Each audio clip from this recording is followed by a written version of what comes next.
सोलापूर न्यूजमध्ये आपल्या सगळ्यांचं स्वागत। दक्षिण सोलापूर तालुक्यातील कासेगाव येथील पाण्यामध्ये वाहून गेलेले ज्ञानेश्वर कदम याचा मृतदेह आज सकाळी 10 वाजण्याच्या सुमारास पाण्यावर तरंगताना आढळून आला। काटेरी झुडपामध्ये अडकलेला मृतदेह रेस्क्यू टीमने मोठ्या प्रयत्नाने बाहेर काढला। दरम्यान ज्ञानेश्वर यांचे पाण्यावर केवळ डोके दिसत होते।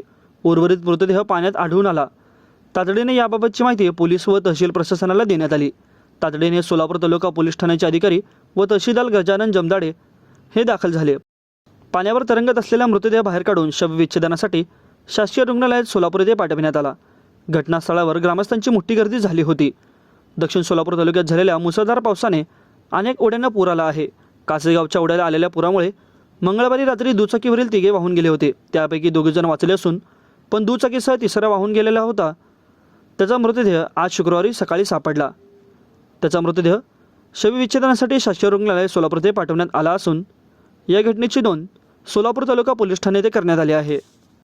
माझं सोलापूर न्यूज या यूट्यूब चॅनलला सबस्क्राईब करा आणि बेल आयकॉन प्रेस करायला विसरू नका।